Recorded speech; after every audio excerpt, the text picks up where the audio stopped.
que sí? ¿Será que no? ¿Será que puedo o no puedo?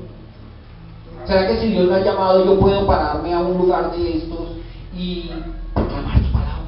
Muchas veces decimos, e incluso cuando llegamos y conocemos del Señor, decimos, yo quiero pararme ya. Y la verdad les digo, no es fácil estar uno acá. No es fácil. Hay que pagar un precio para estar acá. Pero más de uno quiere estar. Pero cuando ya llega el momento, yo quiero. Pero ¿será que sí? ¿Será que? Nos hacemos muchas veces esas preguntas. ¿Será que puedo salir a evangelizar? ¿Será que puedo ir a hablar a esa persona? Hay una duda. Ese es su Goliat ahí. ¿Será que lo que me dijo el médico, será que sí? Pero entonces hay otra voz. Hay otra voz que nos habla. Y sabemos que aún es más poderosa. Porque la palabra de Dios dice que es mayor el que está en mí que el que está en el mundo. Pero nos olvidamos de eso. Muchas veces nos olvidamos de eso. Seguimos recordando este pasaje. Y la palabra nos dice que vino un chiquillo, vino un pequeño. Sabemos que en aquel tiempo para ingresar a las filas del ejército, el hombre varón debería tener 20 años para ingresar a las filas. Dice la palabra de Dios que habían 3 hermanos de David allí, en aquel lugar. Y David fue. Iba encomendado de su papá, de Isaí. Ve y averigua cómo están mis hijos, si aún viven, tráeme prendas, tráeme algo que me asegure de que están vivos y que tengo esperanza todavía en ellos.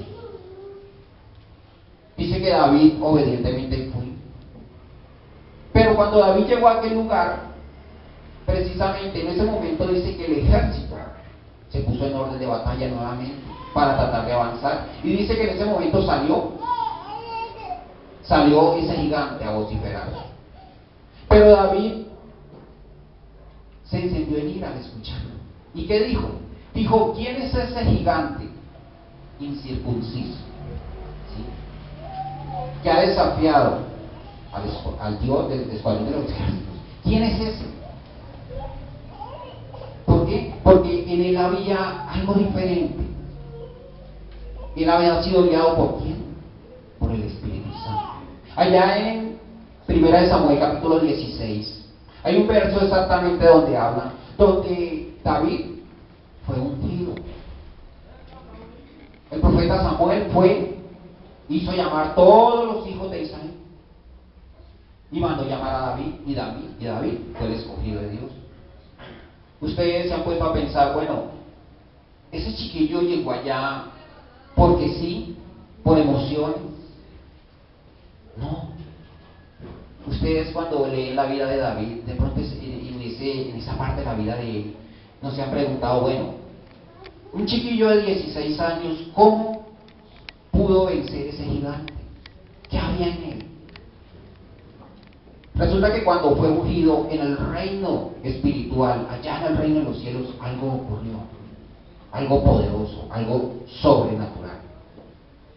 David mientras iba y estaba ya cuidando esas ovejas, yo creo que Isaí le decía, mire, tome estas 3 arepitas, estos quesitos, y cuando se le acabe empiece por ahí a ordeñar las ovejas y coma lo que más pueda para cuando vuelva nuevamente.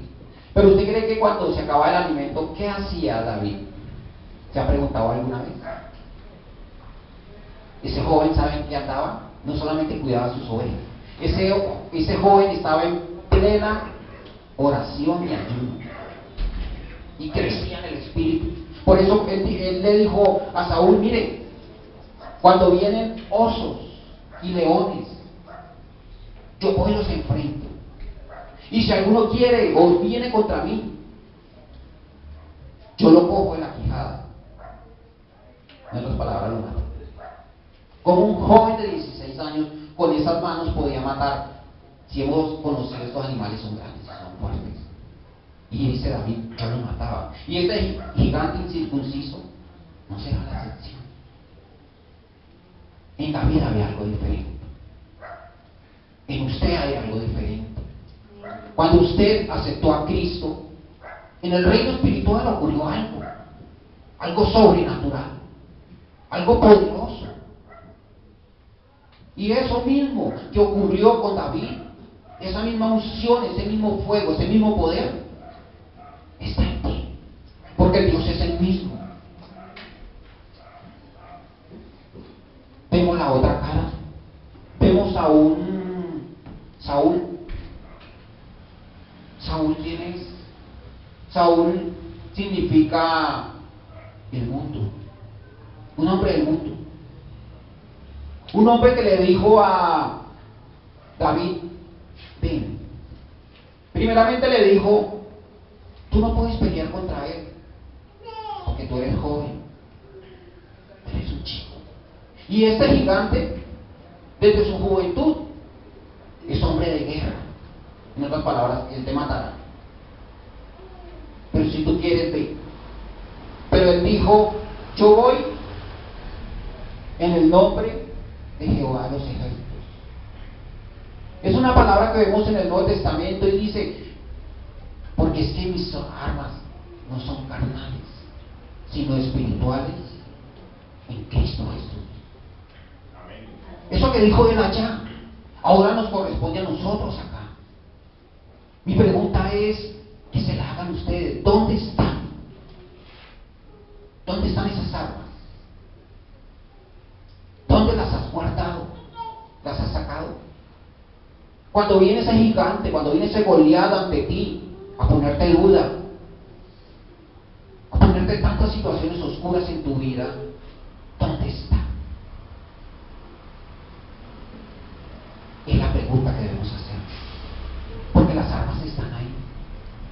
Porque resulta y pasa que cuando el Espíritu Santo vino a tu vida, cuando tú cumpliste ese versículo de Apocalipsis 3:20, que dice: he aquí, estoy a la puerta y llamo. Si alguno oye mi voz, se abre la puerta.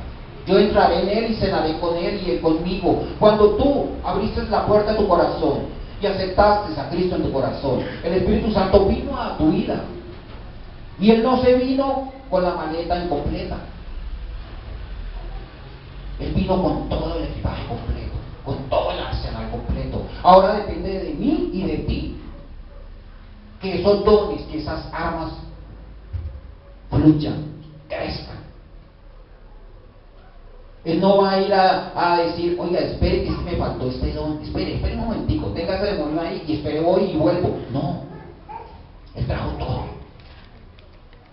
Pero ¿cómo están esas armas? ¿Cómo está esa unción? ¿Cómo has crecido en el Señor? David no escuchó al enemigo. Él sí lo oyó, pero no lo escuchó. Él oyó un ruido, alguien que vociferaba. ¿Y ese quién es? ¿Quién es ese que grita allá y grita tantas barbaridades? ¿Y cómo es posible que ustedes escuchen esto? Usted, rey Saúl, no tema, porque el mismo Dios que me ha cuidado del oso y del león, ese mismo me cuidará de este gigante. ¿Cierto? Vemos algo no curioso, de pronto no lo hemos visto. Vemos ahí de que David se despojó de todo aquello que Saúl le dio. Dice que Saúl, fuera que Saúl le dijo: no puedes, también Saúl trató de vestirlo. Saúl sigue tipificando el mundo actual. ¿Cuántas veces te has tratado de vestir con el mundo? ¿Cuántas veces has tratado de hacer cosas terrenales para estar bien? ¿Cuántas veces para lograr una felicidad vas donde el psicólogo? Y a veces estamos tan cegados que ese psicólogo muchas veces necesita más de nuestra ayuda que lo que él pueda dar. Un psicólogo allá, de pronto, haciendo unas preguntas, haciendo un tipo de regresiones que no tienen nada que ver con el Señor, practicando espiritismo de pronto, porque eso es una parte.